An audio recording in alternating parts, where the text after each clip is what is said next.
You know, many have still not woken up to the reality that this world is not our home and that we are only here for a while. Why do you think that when people have the opportunity or the chance to travel out of the country to work, and when they have made enough money, why do you think that they send money back home to acquire for themselves properties? Why do you think that they send money back home to make investments? It is because they know that where they are is not their permanent home, and that one day they will have to come back to the place where they call home. And that is why they send all the money to build these investments so that they can come back home to a good life. You know, anytime you have the chance to interact with health workers, doctors and nurses who happen to be around patients few moments before they die, one thing they will tell you is that they request for a pastor. Why do they do this? Many times they do this so that the pastor or this man of God will help them to prepare for life after death. Because nobody can go to a place where they have not prepared to be.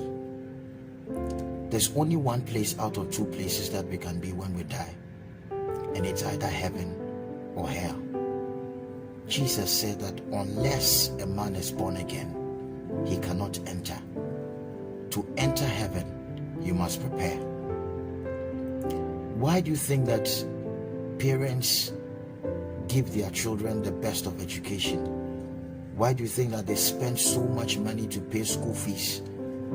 It is because they want to prepare their children for the future that is ahead of them here on this earth. But you see, the truth is that we cannot really guarantee the future that is ahead of us on this earth. I know several people who studied so hard while we were in school.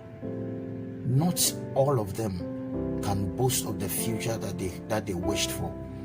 Not all of them can boast of the future that they hoped for. Yet still, we do not cease to prepare. While we are children, we study so hard so that the future will be bright for us on this earth. But let's be honest about something. Let's tell ourselves the truth. We are all just trying. We are all just making efforts. But we can all not really guarantee that we can achieve the things that we hope to achieve here on this earth. Let me tell you the truth. I am not sure whether you can become that great doctor that you hope to be. I am not sure whether you can become that great lawyer that you aspire to be. I am not sure whether you can grow up to become that great man or that great woman. But there is one thing I'm sure about.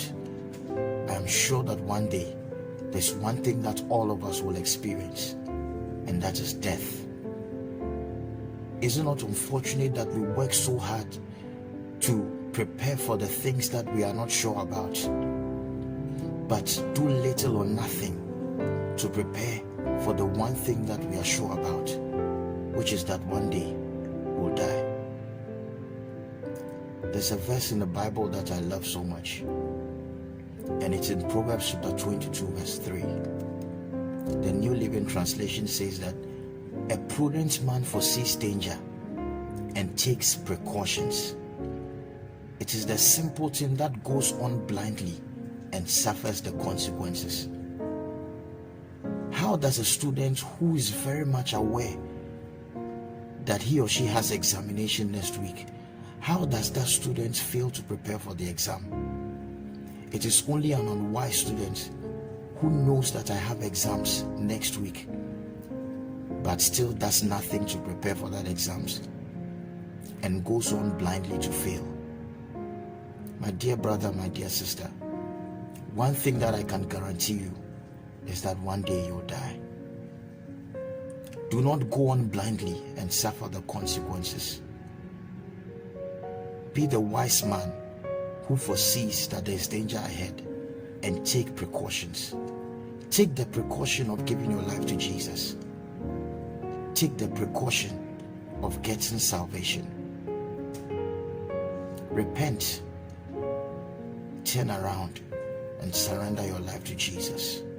Once you are still alive, it is not too late. God bless you.